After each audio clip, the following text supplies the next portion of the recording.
Bismillahirrahmanirrahim. Assalamualaikum warahmatullahi wabarakatuh. Selamat datang di channel Herini.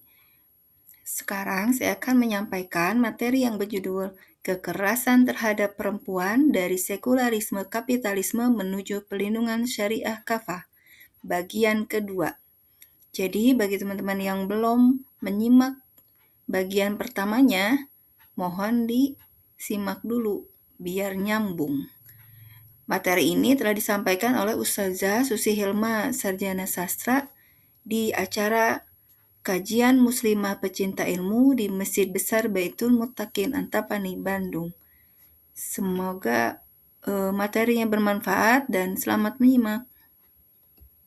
Jadi sistem yang saat ini berlaku secara global itu yang dinamakan sistem sekulerisme kapitalisme.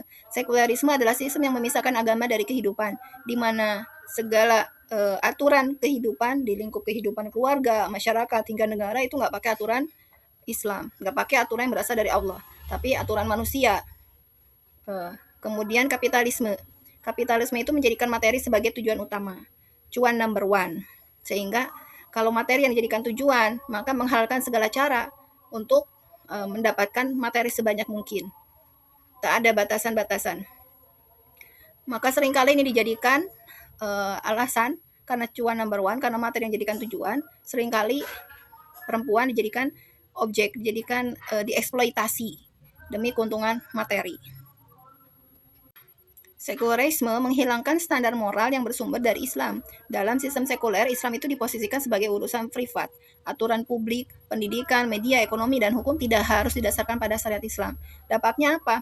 Standar benar dan salah itu ditentukan oleh hukum positif, norma sosial, atau preferensi individu. Jadi kayak misalnya terjadi perzinahan, kepergok, atau enggak sampai tindakan LGBT, tindakan kekerasan seksual, itu ketika dibawa ke jalur hukum, maka asal dilakukan suka sama suka itu bisa bebas gitu. Jadi itu menganggap standar benar dan salahnya sudah bergeser.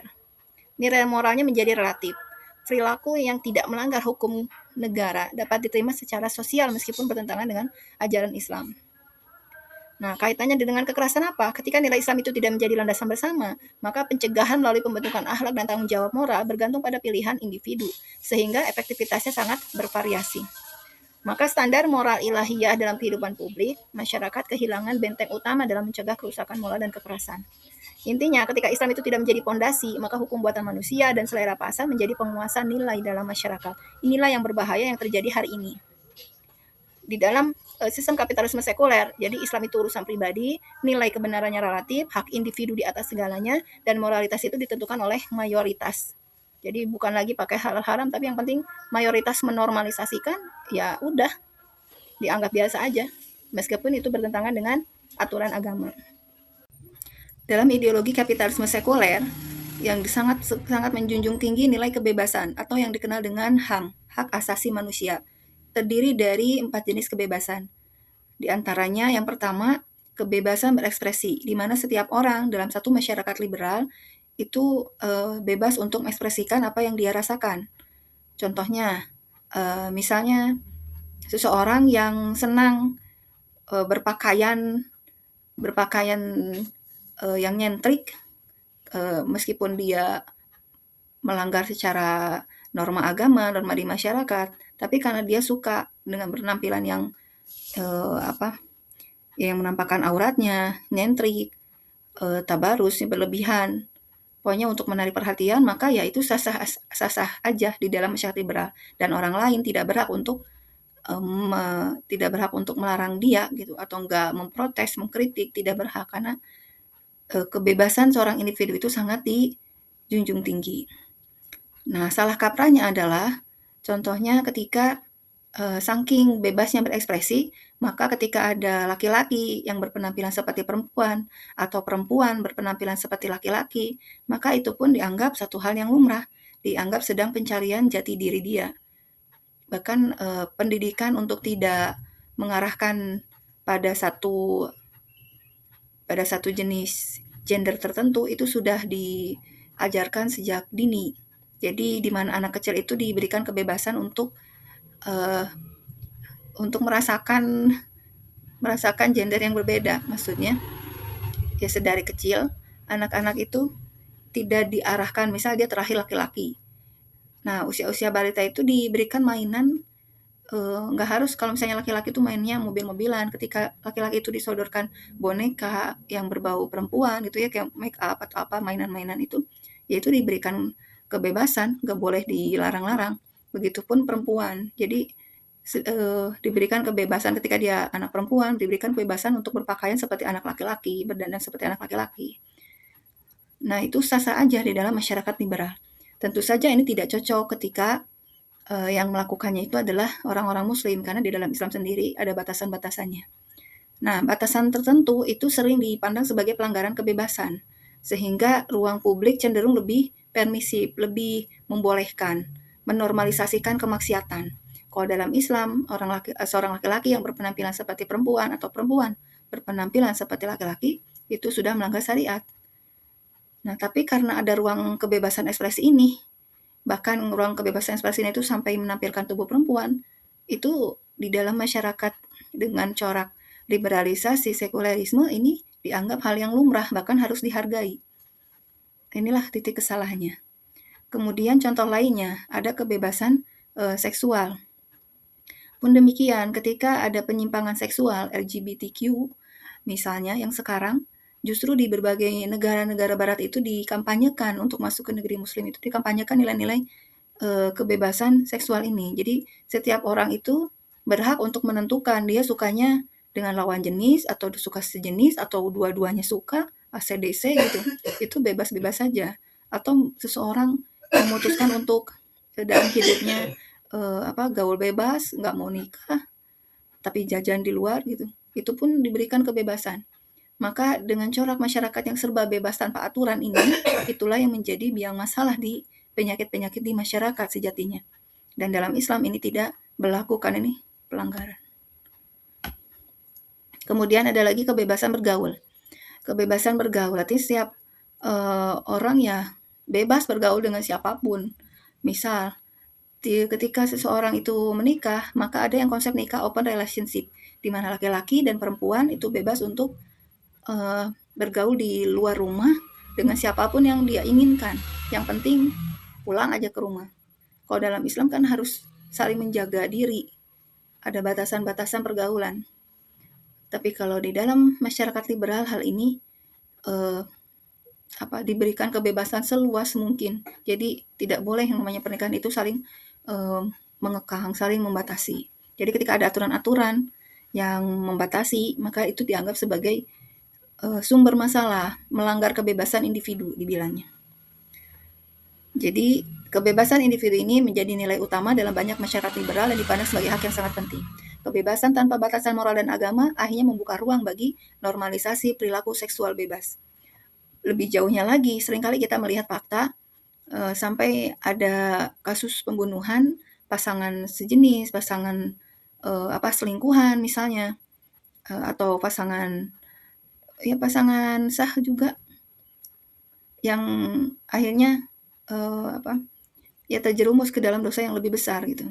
Tersebab karena diawali dari menormalisasikan kelakuan mereka yang sudah menyimpang. Kemudian ini juga memicu eksploitasi terhadap laki-laki maupun perempuan. Nah, kemudian juga objektifikasi perempuan di ruang publik maupun digital ini dianggap normal. Jadi ketika ada perempuan yang dijadikan sebagai penarik marketing agar produk-produk jualannya itu lebih laku, maka itu dianggap dinormalkan. Meskipun si perempuan tadi tuntut untuk berpenampilan dengan make up yang berlebihan, memperlihatkan lekuk tubuh, mengeksploitasi kecantikannya. Padahal di dalam Islam ini sangat berdosa, sangat dilarang. Jadi kalau di dalam Islam maka seorang perempuan itu harus terjaga kehormatannya. Jadi bekerja karena keahliannya dalam pemikirannya, bukan dari sisi mengeksploitasi tubuhnya.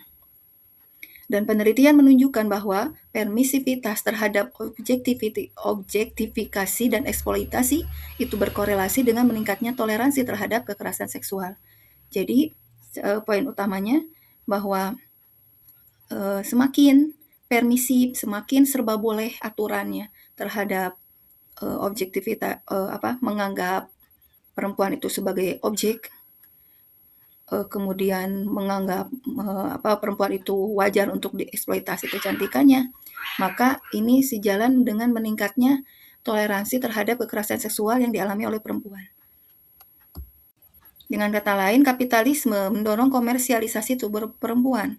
Logika utama kapitalisme adalah keuntungan. Jadi ketika daya tarik seksual terbukti meningkatkan penjualan, maka ada yang istilahnya itu sex sale ya, penjualan berbasis seks gitu. Jadi mulai dari iklan-iklan itu menggunakan tubuh perempuan, baliho di mana-mana, di Megatron, di jalan-jalan, di media sosial, di berbagai tempat-tempat publik.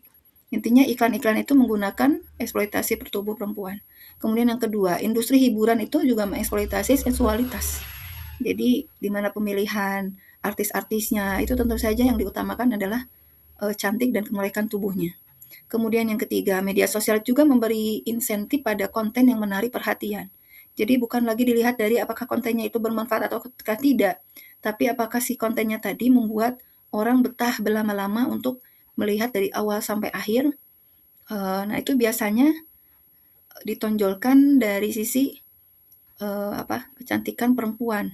Itu biasanya view-nya lebih tinggi gitu untuk dilihat, diperhatikan, disukai daripada konten-konten edukasi. Berarti ini menunjukkan selera dari masyarakat sekuler, selera dari masyarakat kapitalis ya, lebih melihat casingnya dibandingkan isi kepala. Kemudian ada platform digital, memonetisasi traffic. Ini pun memicu untuk terjadinya komersialisasi tubuh perempuan. Nah, bukti yang dapat diamati, maka industri pornografi itu bernilai miliaran dolar, jadi sangat laku. Kemudian adanya fenomena influencer seksual, jadi ngeri gitu. Maraknya platform konten berbayar.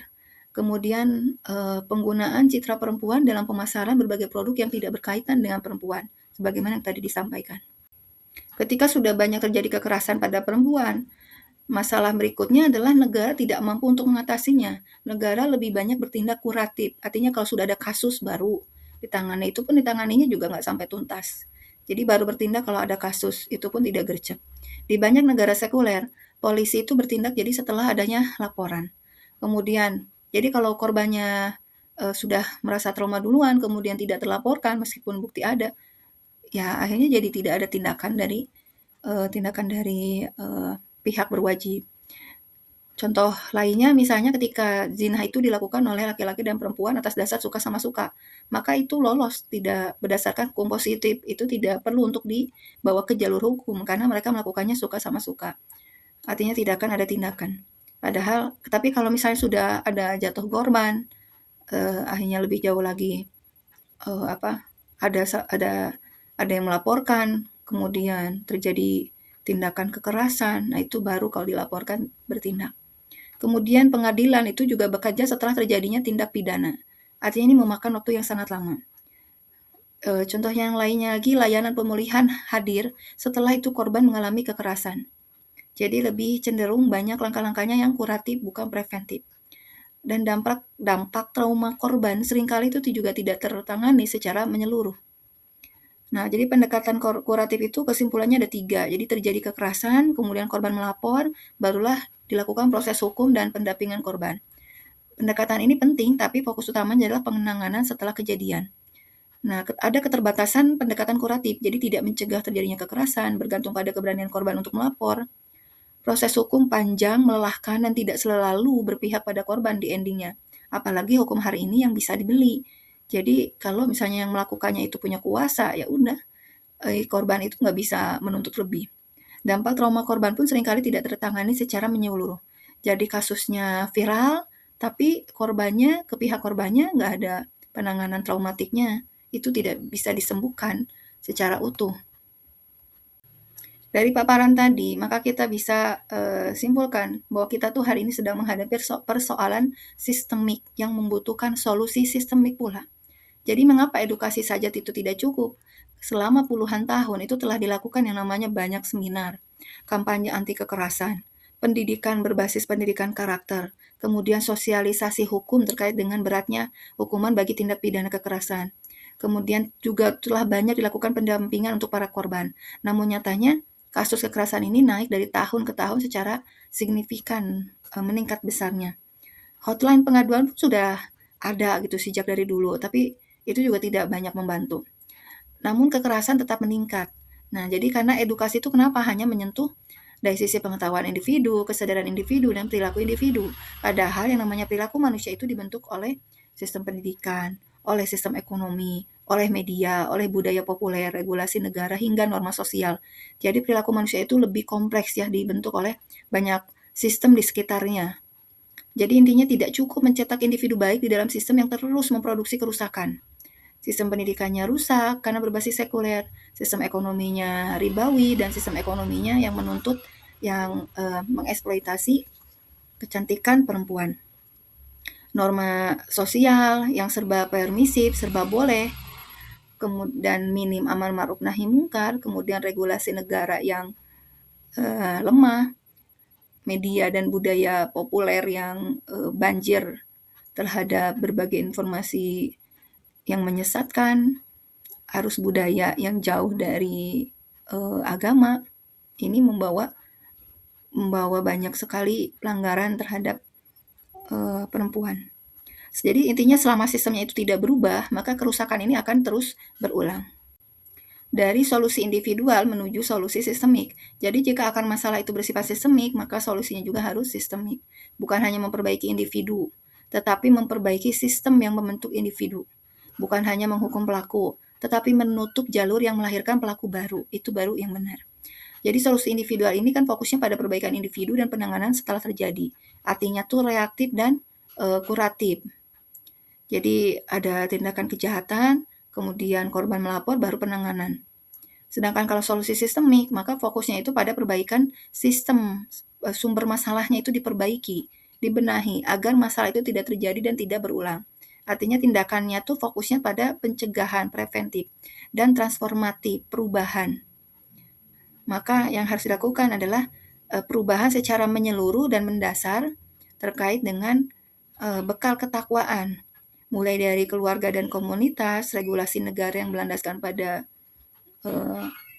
pertanggungjawaban terhadap Allah, kemudian budaya dan nilai sosial yang terikat dengan agama, media pun juga difilter agar sesuai dengan nilai norma dan agama, ekonomi yang bukan mengedepankan uang semata, tetapi lebih mengedepankan nilai-nilai yang sesuai dengan syariat Allah.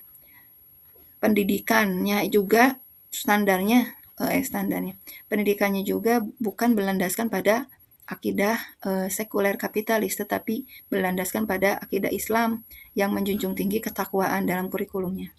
Jadi intinya solusi sistemik itu membangun lingkungan yang mencegah, melindungi, dan memuliakan. Dan itu harus menjadi PR kita bersama. Pada masyarakat urban, maka terjadi yang namanya sindrom elephant in the room. Seperti gajah di dalam ruangan, itu kan sangat terlihat. Nah, semua orang tuh melihat, tahu, namun memilih untuk pura-pura tidak melihat itu. Sebetulnya semua orang itu bisa mengindra bagaimana fakta-fakta buruk, terkhusus fakta-fakta kekerasan terhadap perempuan ini sangat mudah untuk ditemui gitu. Tetapi lebih banyak untuk memilih tidak mau peduli. Jadi semua tahu masalahnya itu tampak, tapi tidak ada yang membahas serius. Memilih untuk membahas hal-hal yang di zona nyaman dan aman. Percakapan publik ramai, tetapi membahas hal-hal kecil, bukan ke akar masalahnya. Kemudian tanda-tanda sindrom itu ada rasa tidak nyaman dengan fakta-fakta yang terjadi kekinian, tetapi lebih memilih diam dan menormalisasi, mewajarkan. Kemudian ciri keempatnya, generasi muda itu tumbuh tanpa solusi. Jadi hanya warisan masalah yang sama, bahkan mengulang masalah serupa. Maka kita temukan dari tahun ke tahun, dari lokal hingga global, masalahnya terus meluas dan meningkat, tambah mengerikan. Jazakumullah khairan katsiran kepada semua yang sudah menyimak hingga akhir. Semoga materinya bermanfaat. Sekian yang bisa disampaikan. Jangan lupa like, comment, subscribe. Wassalamualaikum warahmatullahi wabarakatuh.